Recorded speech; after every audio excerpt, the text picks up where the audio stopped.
ce fut encore une nouvelle déception pour le PSG.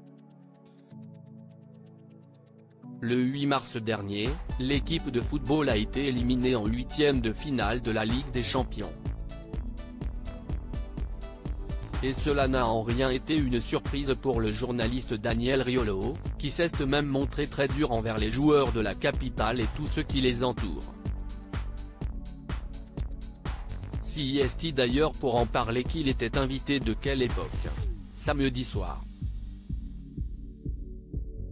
Léa Salamé a notamment souhaité comprendre le fond du problème au sein de cette équipe qui, au départ, semble pourtant avoir tout pour elle.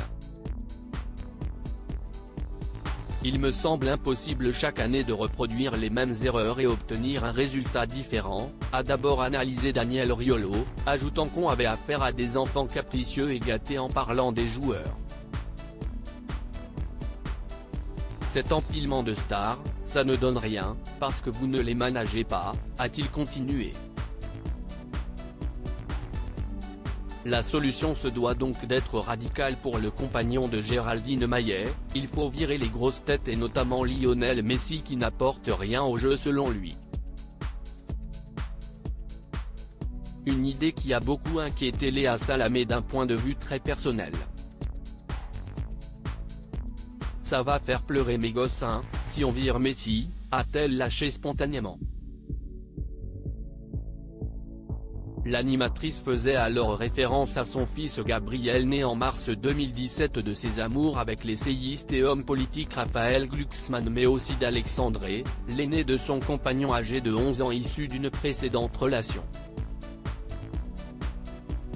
Mais Léa Salamé ne semble plus faire aucune différence entre son fils et son beau-fils dont elle s'occupe de la même manière. Tout ce petit monde vit d'ailleurs ensemble quotidiennement comme elle l'a indiqué un peu plus tard dans l'émission. Je vis avec 3 mecs. Car Daniel Riolo a continué à faire un bilan négatif du PSG, estimant que le club ferait également mieux de se séparer de sa vedette Neymar. Vous virez Neymar? A regretté Léa Salamé. Bah bien sûr que vous le virez, il n'a plus le niveau et il est tout le temps blessé, lui a répliqué Daniel Riolo. Mais moi si est mon préféré, a continué de se plaindre l'animatrice. Christophe de Chavannes est alors intervenu pour lui signaler qu'elle n'y connaissait rien en foot. Ce à quoi, Léa Salamé s'en est défendue, si. Mais si, je vous assure, je suis obligé je vis avec 3 mecs. Une vie de famille agitée donc mais qui la comble assurément.